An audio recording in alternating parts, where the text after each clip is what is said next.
All right, good afternoon. Happy Wednesday, everybody. Today is December 7th. My name is Jason Flame, and welcome to the Master Motivation Podcast.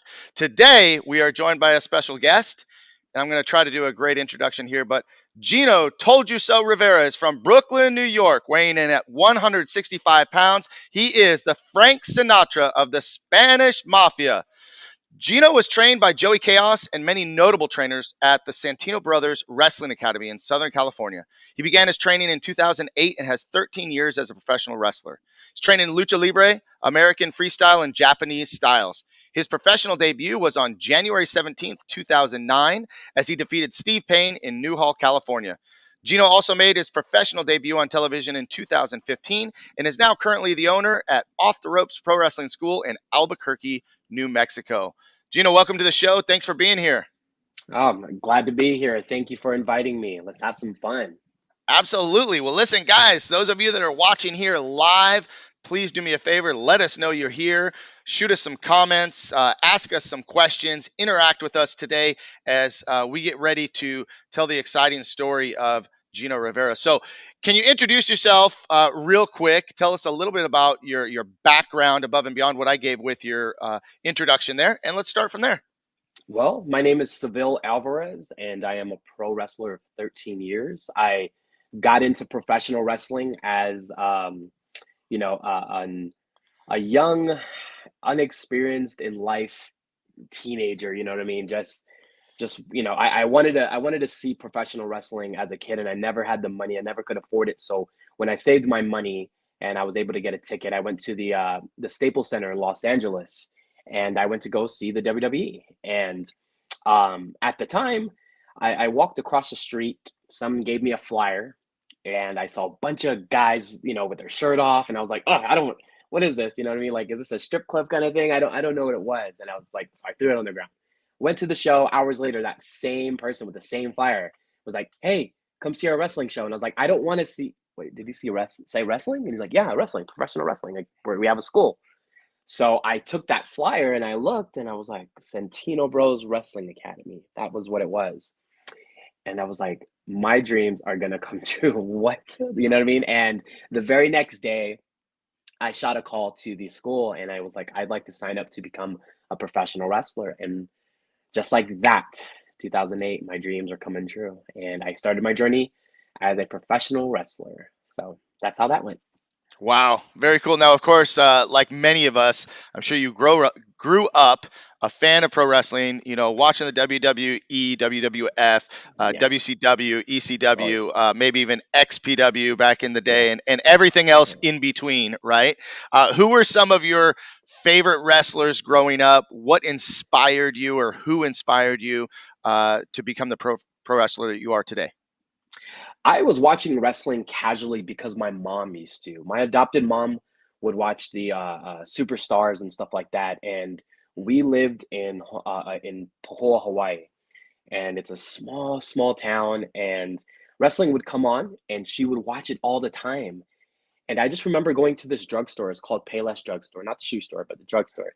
And there was these Hasbro's with Jake the Snake and Hacksaw Jim Duggan, and I was like, I want these toys. She got these toys for me. We started watching wrestling religiously, and her favorite wrestler was The Undertaker. And The Undertaker would scare me senseless, you know what I mean, as any other child would. But my mom thought it was the funniest thing in the world. And I just started watching wrestling like every single week, any chance I could with my Hmm. mom. We were the biggest fans in the world, and it was so much to the point where we would go to the local video stores. I don't know how many people remember VHS, but I do. And we'd go and rent like 5 or 6 VHS, and we go to like all these other stores, and we would watch wrestling all the time. Like I don't even remember watching TV. I just remember watching wrestling. You know what I mean? And we were just such the biggest fans. The person that inspired me, I know this is gonna sound crazy, but it was my mom actually. It wasn't a wrestler to become a wrestler. It was like seeing my mom's reaction whenever the Undertaker would come out, and it would make me happy, and I fell in love with the Undertaker just as much as she did, to the point where I am still the biggest Undertaker fan in the world. Right next to me, I have a whole bunch of Undertaker memorabilia, but my mom inspired me because she kept my dream alive through toys, through videos. She would order the WWF magazine, stuff like that. And I just remember us being the biggest Undertaker fans, and my mom being the one inspiring me. And Undertaker was our guy forever, still to this day. Nice. Very cool. Well, Yes, you mentioned your adopted mom, and yes, so you were willing to talk about your yeah. childhood growing up, and so tell us about that.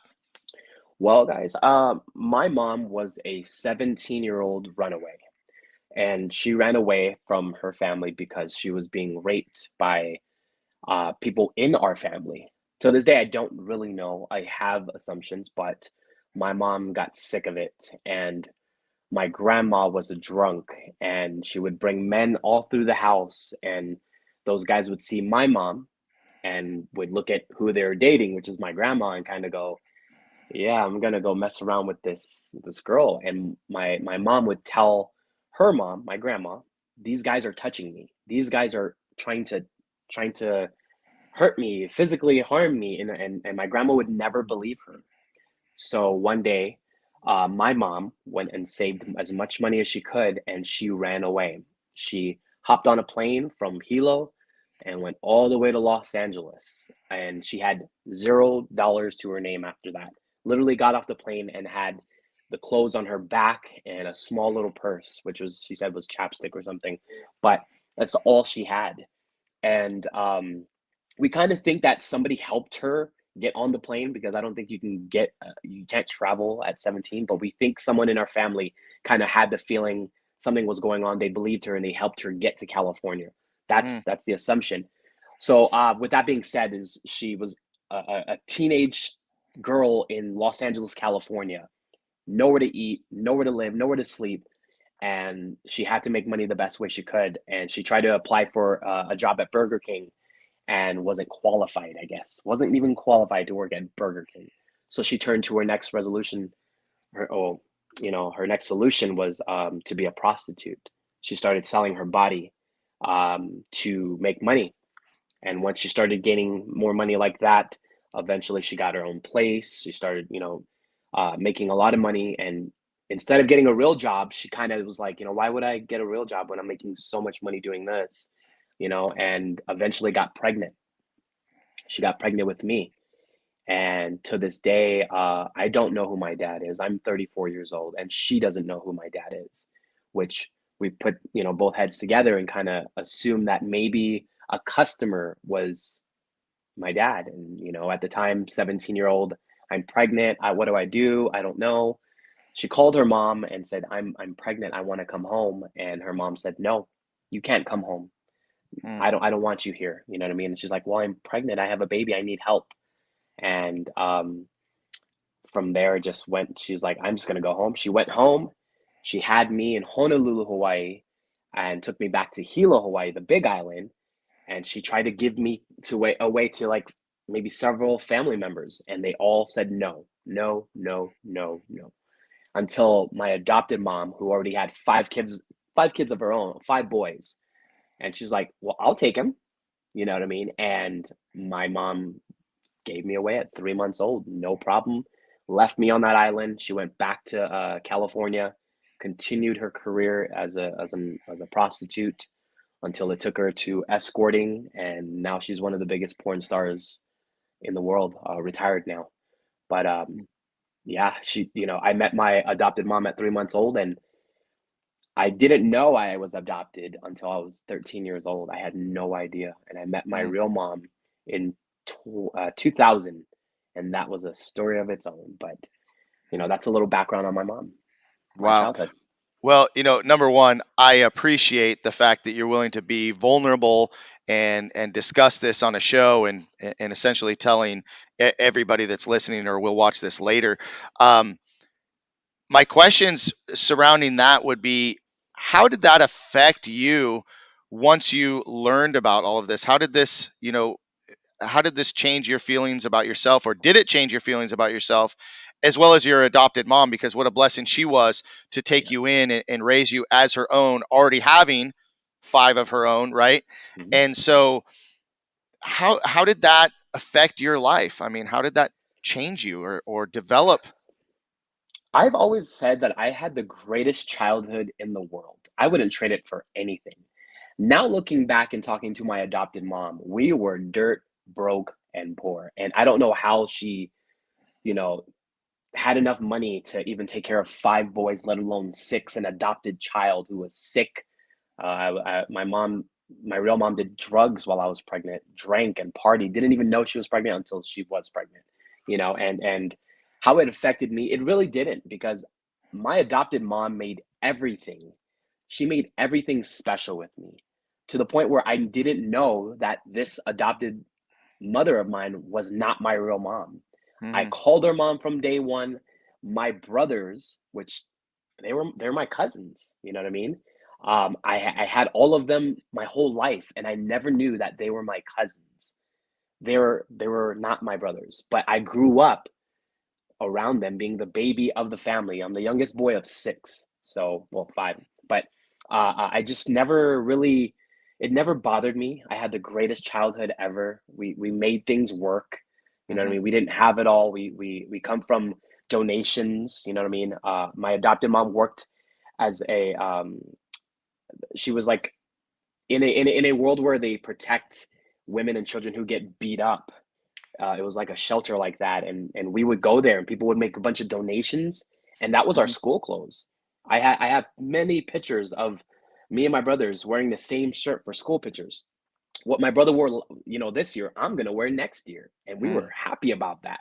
We grew up on canned goods and Vienna sausage and just cheese and just regular cornflakes. Everybody was getting all the good cereals, and we grew up on cornflakes. You know what I mean? And that was the best thing ever. Kicks, Apple Jacks, all the mhm. crappy cereals. But I had the best childhood ever, and looking back, I really didn't. But that's how special my mom kept it for us. Yeah, no, this is amazing. And guys, thank you. Several people have joined us since we started the show. My name is Jason Flame, and this is Gino Rivera. And we're talking about his childhood and as a professional wrestler now, growing up, very, very modest, very, in your words, growing up poor. And it's interesting because having grown up at certain points of my life, quote unquote, poor. When you talk to people that have this kind of upbringing, almost every time you hear them say the same, I didn't know. I didn't know. I had no idea. Right. Like, I mean, I look back and my childhood was, we had some really great times and some really down times. My father was in construction and either work was good or there wasn't any work. And my Hmm. mom, was a stay at home mom and did everything she could do to take care of us. And I mean, there were times that, we spent a short period of time. Our family lived in a tent. Five of us lived in a 20-foot travel trailer for, over a year, accepting donations and receiving donations. I mean, I had so many hand me down clothes, and Yes. I can remember neighbors of ours that would bring us food. They worked at Bob's Big Boy, so they would bring all the food home that was left over for the night, things like that. And you know what? I look back at my childhood and I go, things are pretty good. I mean, like I didn't, I remember all my friends' names. I remember riding my Yeah. bike. I remember going out and building forts. Those are stuff. I, Yes. I remember I remember my parents, struggling. I remember my parents, arguing and because there was those pressures and that tension. But for the most part, I look back at my childhood and, very happy about it. And so one of the things that drew me to asking you to be on this show and interviewing is, of course we follow, each other on social media and we see people, but one thing that you've talked about a lot is, you're always grinding, you're always hustling, you're always working, but you've slipped in these hints of coming from the position of having next to nothing and knowing that you never want to go back there.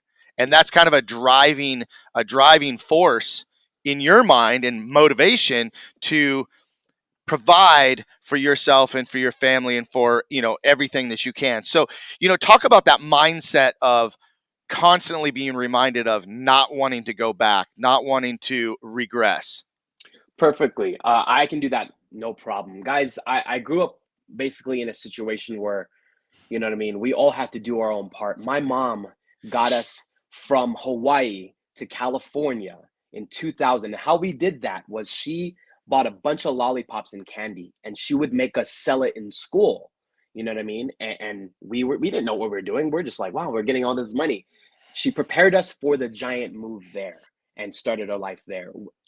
One Christmas, I just want to share this with you. One Christmas, my mom pulled the biggest prank of a lifetime. Okay, she didn't really have a lot of money, but what she did was she went to a garage sale and she purchased, this guy's lawnmower, this guy's weed whacker, a sickle, a machete, a whole bunch of stuff, and we didn't know that. But we were looking under the tree. There's no gifts. There's no gifts. What's going on? We're upset. We're sad.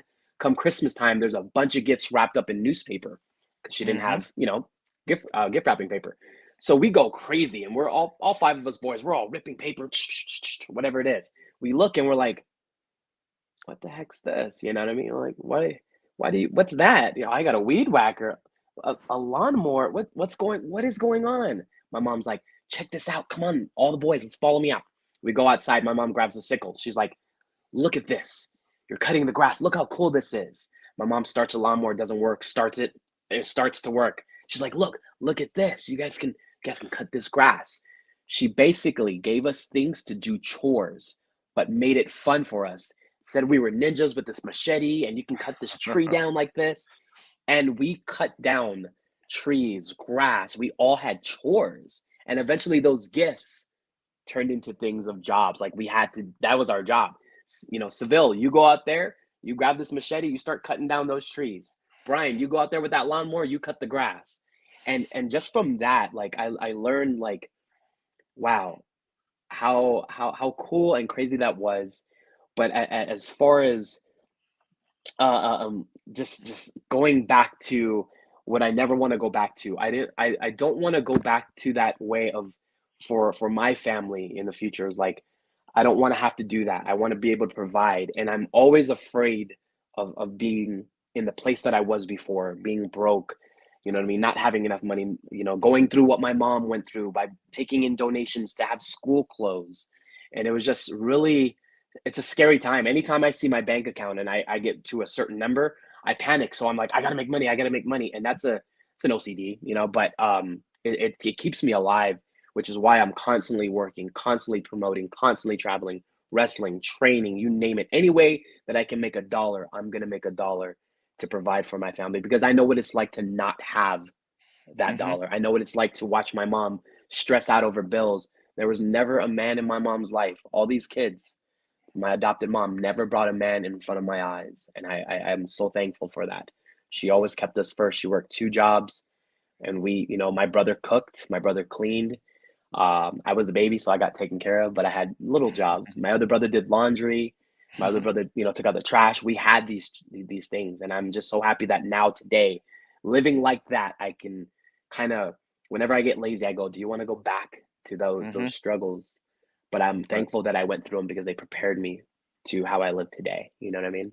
Absolutely, absolutely. And hey, Susan, thank you for commenting and thank you for your comments. I love that you're enjoying the show so far. And a lot of people know you as Gino Rivera, Yes. the loudmouth on social Mhm. media.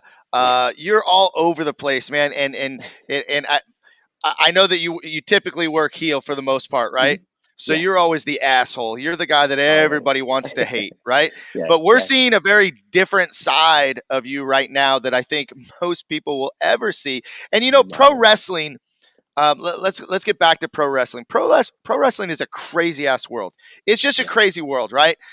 Mhm. I've been involved for over 10 years now, and the interesting thing is that I've met some people that I probably may not have ever um, worked with or been surrounded by with in any other situation. Coming from a martial arts background, we got some, we have our own people in Few martial arts, characters. but right, we got some Yes. characters, right?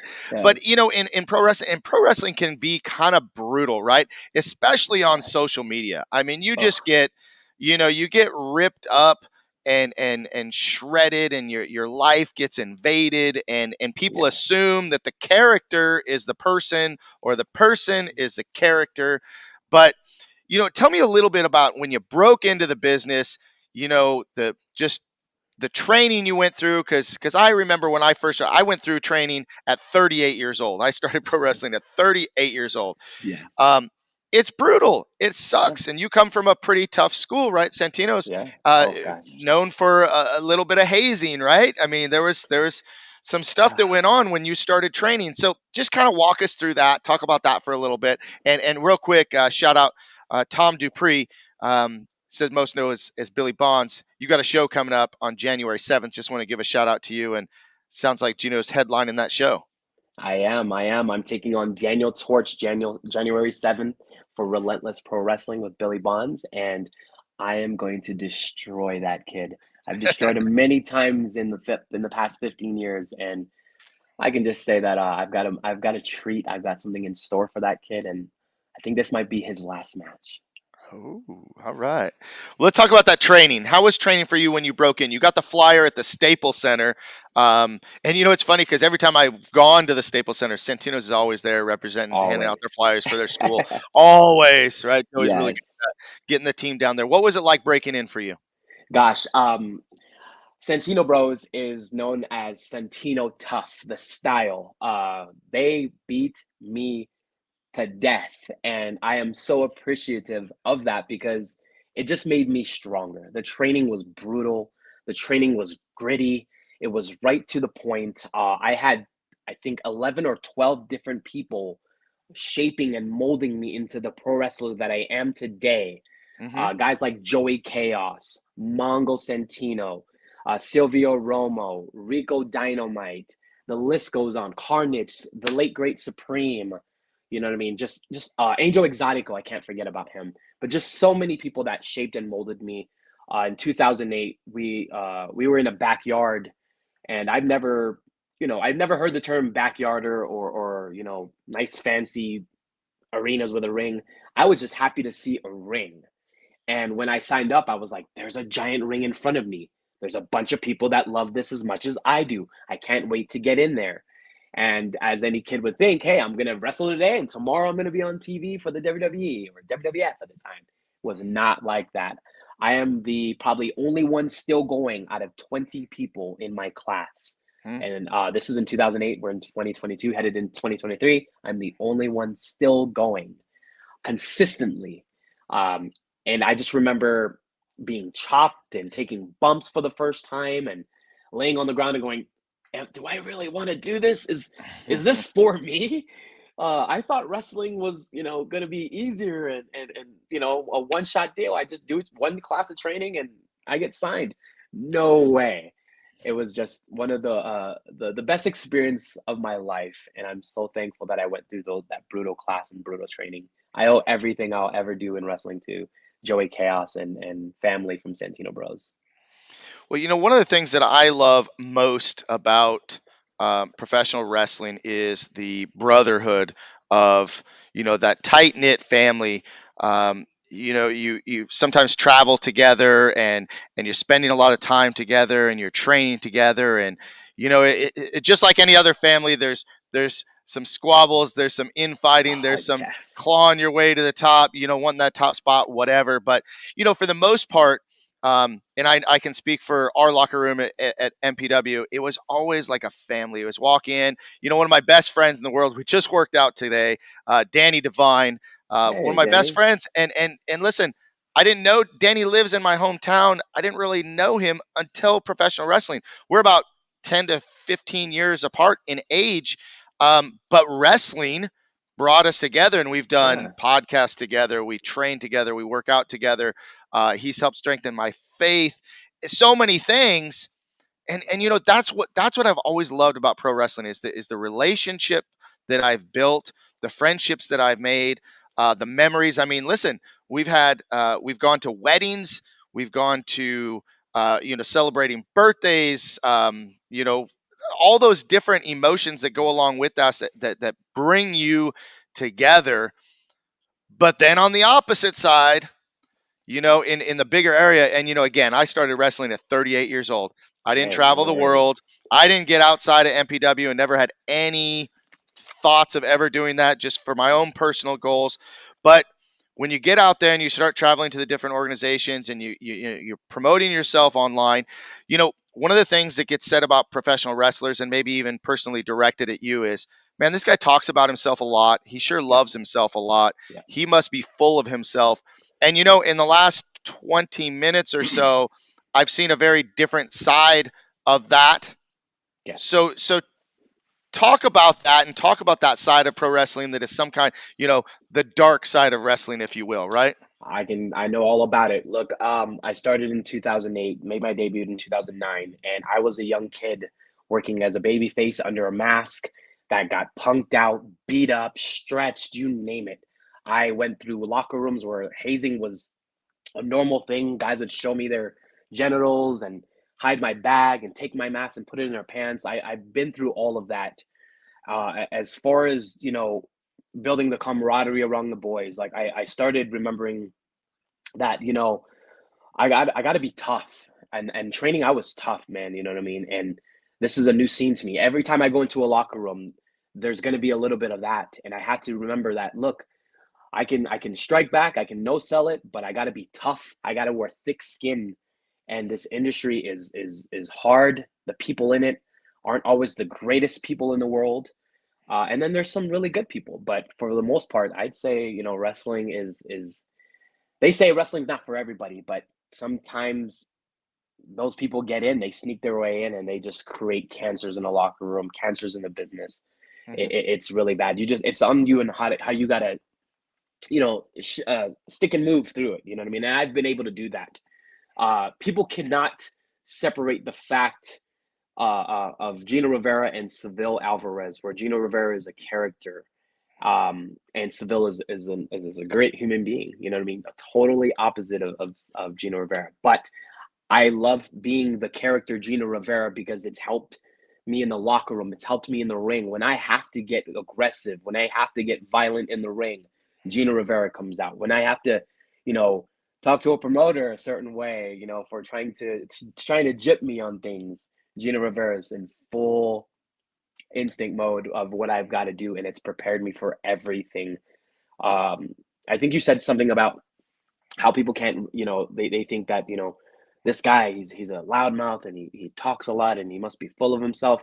In this business, you have to be, because if there's one thing I could leave this podcast with, it's no one is going to promote you better than yourself.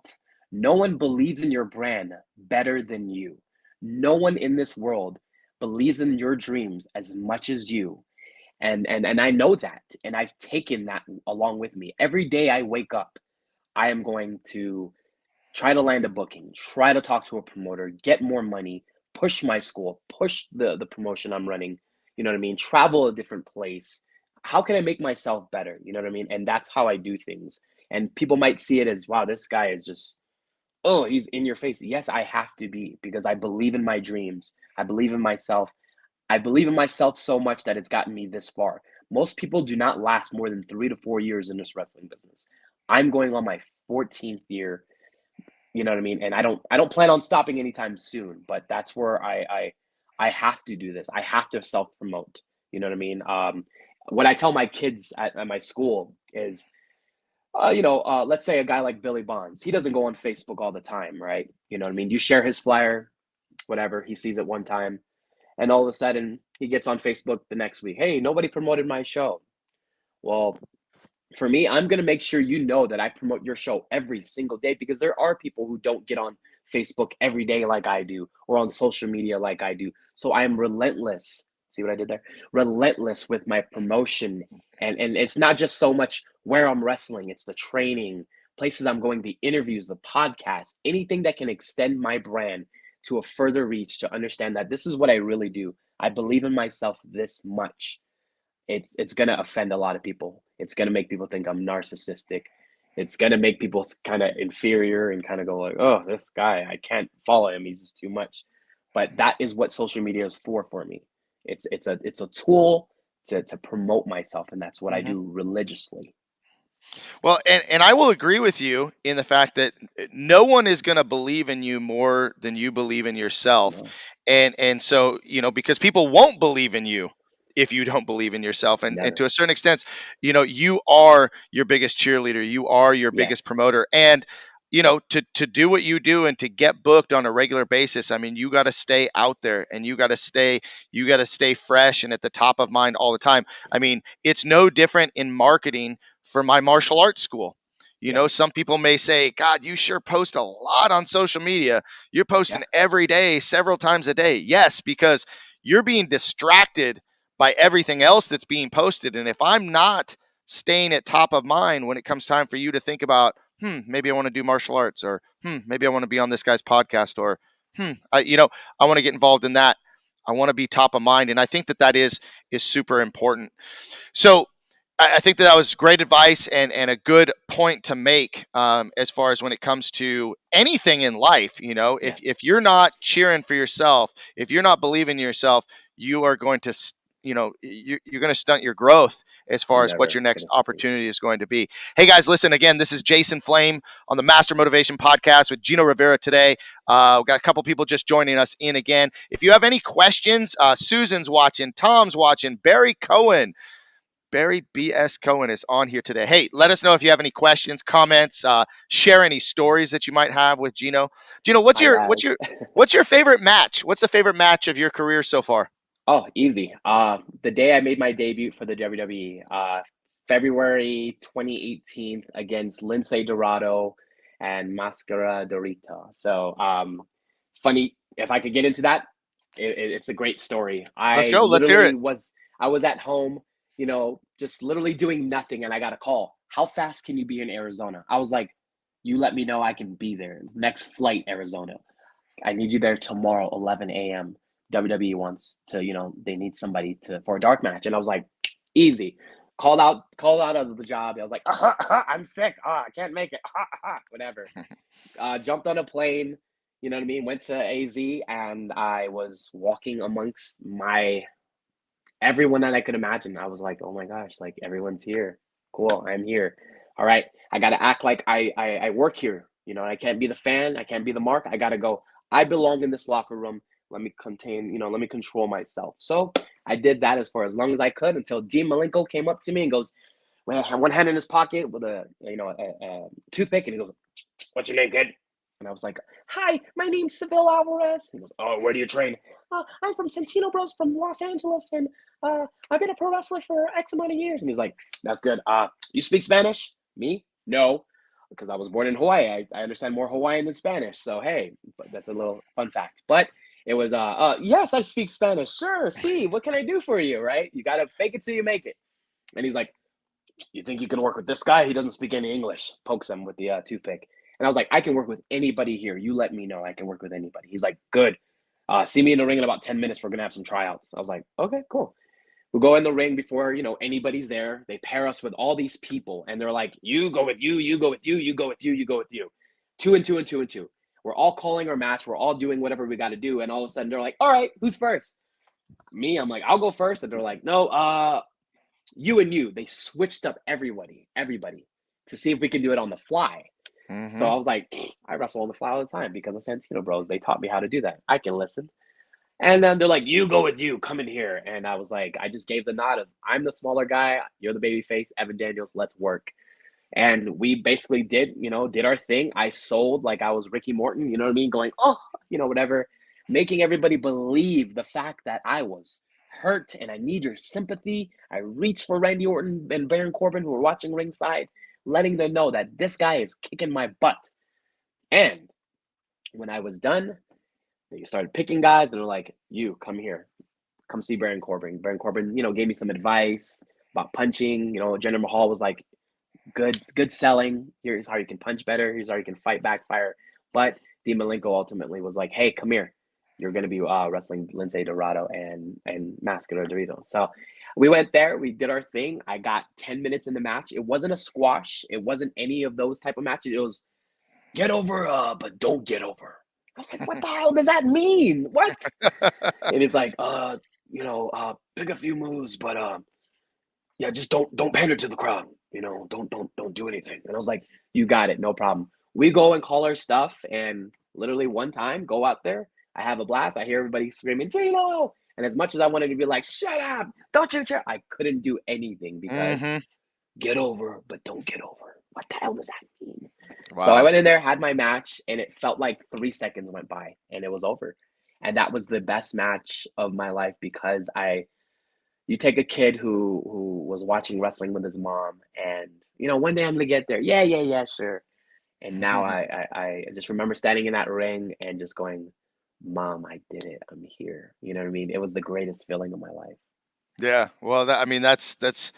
I don't know if there's any bigger opportunity than getting in a WWE ring. I mean, some No. people might argue that maybe somewhere else, but I think that that's probably the top of the top for most people and what everybody's shooting for.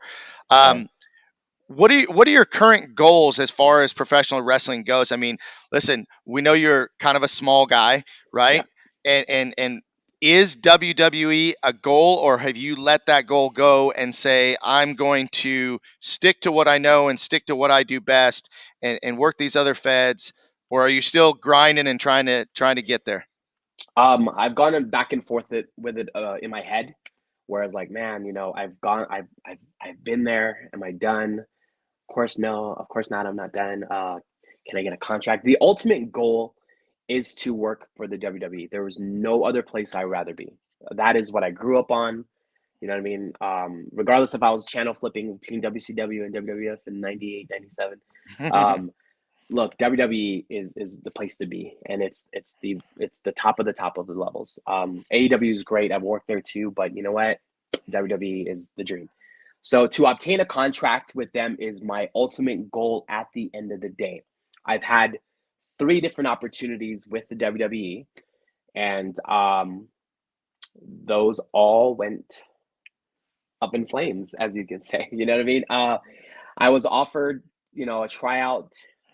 Things didn't go as well as it, was supposed to go, as we didn't even get to the point where I got there before they were like, you know what, you're too old. And I was Mm. 32 at the time. And I was like, I'm too old? I look like I'm 12. I can shave this, And then I was backstage. I did some work for them, and they actually were like, hey, how do you feel about being a referee? I was like, my gosh, I'd love to be a referee. Contact this person. I contacted this person. You're kind of too old to be a referee. And I'm like, but there's Charles Robinson right there. You know what I mean? What do you mean? And then I had the biggest flub. Oh my gosh, the biggest flub of my life. I had an audition with NXT to be an announcer. I wasn't too old to be an announcer, but hey, so I did that, and they sent me an email that I never received. So I did a Zoom call with them, and they're like, "All right, you're on in 5, 4, 3, 2, 1. Read the lines that we sent you." And I'm like, "Hmm, what? You didn't get the email? No, what email?" You know what I mean? And I'm ready to do promos. I'm ready to be like, "My name is Gino Rivera, the Frank Sinatra." I'm ready to go there, but they wanted me to go. Up next on NXT USA, coming live from you, Bianca Belair versus Sasha Banks. That's what they wanted. I Mhm. had no idea. They gave me 5 minutes to go look at the email. I did it. I failed. They gave me another 5 minutes. I failed to the point where they were like, Vic Joseph, and if he ever watches this one day, I got to talk to him. But he was like, "Sir, do you even watch wrestling? Do you even do you even care about wrestling? Like, how did you even hear about us? How did you even get this interview?" And the person that got me the job was right there in a Zoom call, kind of like browbeating me, like, "Are you serious? You are killing me." And I that opportunity went, and I was told, "Good luck in my best future endeavors." You know what I mean? So I've had a lot of opportunities with the WWE, and ever since they said, "Hey, well, we want to hire body guys," I don't have the biggest body. Then they went, "We want to hire indie guys. Get us people that can work. God damn it." You know what I mean? And I was like, "Hey," and I got the call of, "Hey, be on standby." You know what I mean? Now they're looking for collegiate athletes and stuff like that, and I'm like, well, so look, man, the goal is to get to WWE, and that has not. I've not given up on that dream. I can't give up on myself. Everybody may have given up on me, but that's why I'm still here today, because I believe in myself. I believe in one day that I can find a role Mhm. somewhere in that company. I've got enough checks in my closet from them from 2015. Every single year I've worked with the WWE, to the point where I go back there and they're like, "Why don't you have a job here yet? Why aren't you hired?" I'm like, "You tell me."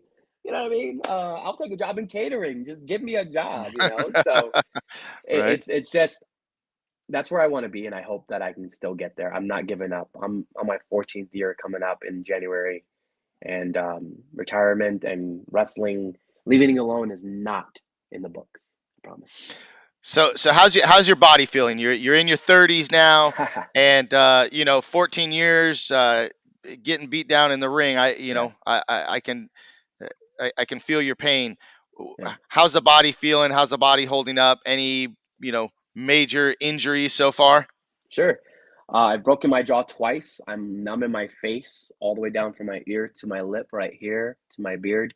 I'm going numb in my fingers. I've separated my shoulders twice. Gosh, I've had back problems, neck problems, you name it. But I feel okay. You know what I mean? As crazy as that sounds, I feel okay. I don't have any teeth in the back of my mouth. I got my teeth knocked out twice. You know what I mean? I have metal plates that when I go in airports, they ring, and I'm like right here, and they're like, "Oh my gosh, what's going on?" So that's another story. Mm, But my body feels okay, and ever since I've been a heel, there's a lot less bumping. I believe in standing heat is what I train in my class. You know what I mean? You don't have to bump somebody and slam them and do a whole bunch of crazy stuff. You need to interact with the crowd, right? Body language, facials, right? Uh, eye rakes, back scrape, chops, couple of punches here and there, a couple of kicks. You don't have to bump. You have a bump card, and we don't know how many holes have been punched in that bump card, right? mm-hmm. So I teach my kids to bump less. When before, when I was a baby face, back in 2009 to 2011, you know what I mean? I was bumping a lot because there was guys in there slamming this 100-pound kid, beating the living tar out of me. You know what I mean? So where I felt like crap then compared to now, even with all these injuries that I've sustained, I feel okay. I feel great. Besides the numbness and the tingleness, you know what I mean? I what do you expect? You're falling on some wood and steel beams. What do you Yeah, expect? yeah, You little bit know? of padding, a little bit. Yeah, yeah. So let's talk about your school a little bit. You went from living in Hawaii, moving to California. Now you're in Albuquerque, New Mexico. Um, how did you move around and then decide that you were going to open a school?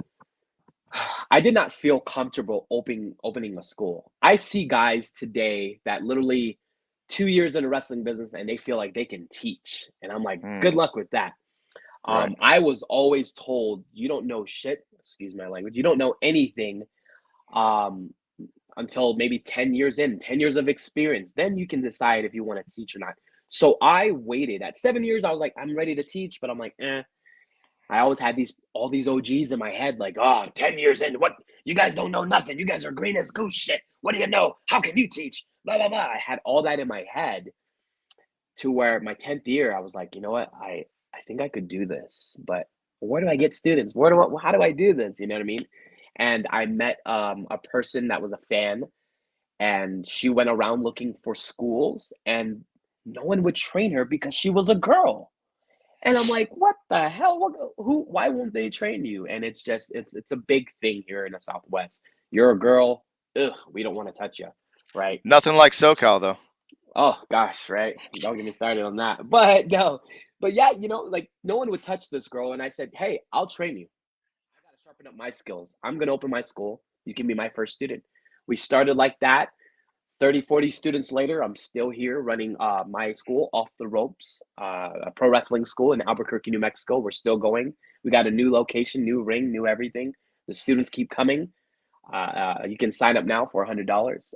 That's the starting price. You know what I mean? So, with that being said, I started training people, and I started actually liking it. You know what I mean? At first, I was like, oh gosh, I don't have the patience. I hated teachers growing up. Now I'm a teacher. No, who's gonna respect anything I say? Until I started taking everything I've learned from Santino Bros and Joey Chaos and literally having their playbook and just, what did I learn? How did this work for me? Okay, this didn't work for me. Let me try this way. And ever since then, my students are all flourishing. They're traveling, getting flown out, wrestling, having good matches, having bad matches, getting beat up, beating up people. They're getting the experience of being a wrestler. And I'm very, very hard on my guys because I grew up where I was, I was being put to the test, do the grinder, You know what I mean? No one prepared me for what I was gonna go into in a locker room, and I got to wear suits. I got to talk to a promoter like this. I got to sell myself. They didn't really teach me that. They taught me how to wrestle. So now the etiquette that I've learned over the years, I'm passing on to my students, making sure that every time they hit a speed bump, they don't just hit a speed bump and blow their whole car out. They're gonna, okay, Gino showed me this. Gino told me that in El Paso these luchadors would beat the living hell out of me. I gotta fight back. Oh, okay, next time that won't happen. I'll fight back. I had one student go to El Paso and those old school luchadors beat the living tar out of him. He was like, "Why did they do that?" And I said, "I told you have to fight back. It's a fight for them." You know what I mean? So, Hmm. and I prepared my kids for that. So, off the ropes, Albuquerque, New Mexico. What brought me here? I was in LA. I started traveling around. I did everything there was to do in California. I needed to. I started a fire in California. Now I got to start a fire elsewhere. When I'm hot, leave. You know what I mean? And that's an old school term that I heard. When you're hot, go get white hot somewhere else. Are you really that hot if you're only hot in your local city, in your local state? Well, why don't you try in Washington? Why don't you set a fire over there and see how you do there? Okay. Oh, you set a fire there. Why don't you go over there to Florida? Oh, wow, you set a fire there, right? That's how you get a buzz. And I was always told that I was always passed up where I'd ask for an opportunity and they'd be like, well, you don't really have a buzz. I can't fly in or I can't book you. I can't put a belt on you. I can't do anything because you don't have a buzz. And I'm like, what the hell's a buzz? Until I started seeing Willie Mack. Willie Mack had that buzz and people would book him everywhere, fly him everywhere. And I'm like, okay, so he's leaving California. Maybe I got to do that. And that's what I did. Just so happened I started a school while doing that as I traveled. And it's all been a blessing. It's all worked out for me, worked out for my students. Santino Rose loves it. I'm how can you say it? Where they endorse me, you know what I mean? And I love that. Hmm. I love being a teacher. I love wrestling. What was the biggest transition? Well, I mean, you're still an active wrestler, but Yes. what do you think was the biggest um, maybe aha moment or just like, whoa, light bulb went on when you went from being an active wrestler to now an active trainer? Anytime I see my students click and get something, when I see their faces light up and I'm like, you did it. That for me is validation. That for me, I go, okay, I'm doing something right. These guys are Hmm. taking bumps. They're not getting hurt. They're not hitting their head. They're not having a concussion. You know what I mean? Just seeing my kids flourish when we're in training and we train consistently. You know what I mean? You don't train, you don't do a show. That's how I was brought up. Hmm. If you're on shows and you're not training, you're gonna hurt somebody. Ring rust is real. So Oh I yeah. instill that to my kids, and I train guys from 18 to my oldest student was 47 years old. So there's no age, where you cannot wrestle. I have kids, girls. I have super heavyweights. I have minis. I have them all. It doesn't matter. If Hmm. you can do this, you can do this. You know what I mean? You just got to believe it, and that's what I am. Anytime I see my kids get it, you got to also understand, like being a wrestler, you hold yourself to a certain mold and you expect a certain, but you can't with these guys because patience is a virtue, and you got to understand they're not going to get on the first day. For me, I was a rookie. I was like, I was made for this. That's how I got my name, the Rookie 88. That's what I started at. Horrible name, by the way. But I understand that with guys and girls of all shapes and sizes, colors, beliefs, doesn't matter, genders, sexual preferences, does not matter. Anybody can be a wrestler as long as you believe in yourself. And I see that every single time I accept a student and they flourish. That makes me the happiest. That's what clicks for me. Well, that last statement about you can be anybody and be a wrestler Anybody. translates just the same to me in my martial arts school. And what I love about it, as a martial arts student, I don't care if you're black, white, Nope. it doesn't matter. Your sexual preference doesn't matter. Nope. Your I don't care if you're a Democrat or if you're a conservative. I don't really Nope. care. When you're on the mat, you're on the mat. When you're in the ring, you're in the ring. And literally in the ring, you put your life in their hands. On the mat, we put our life in someone Oh else's yeah. hands as well. And Oh and yeah. it's just, but I've always loved that because all this nonsense, Yeah. across social media and just, everything going on in the world today anyway. But like getting on the mat, like all that matters is we're training. We're Yes. training. We get in the Yes. ring, We're training. We're getting better. And this is a great question because one of my really great friends, Kevin Kowalczyk in Littleton, Colorado, Revolution Martial Arts, Raptor Extreme Karate, one of my best friends in the world, right Oh, here. Kevin. What kind of fitness training do you do for your athletes? We take everything basically that all sports, from football training to basketball training. I have all of these athletes in my class, right? And stuff that I've done as well. So, but the biggest thing you can do in wrestling is cardio, right? And you've got to be able to survive. I've literally watched guys come into my school with a full-time scholarship to football at UNM and Lobos and all that in New Mexico, and they come in class and they die. And I'm like, what's going on? Like, why you're an athlete? Hmm. How can you not do these drills? You know what I mean? It's a different type of training, but we embrace it all. We take it all. But the main thing that we do is we focus on cardio. I can show you how to do a headlock. I can show you how to body slam, do a hip toss, a drop kick.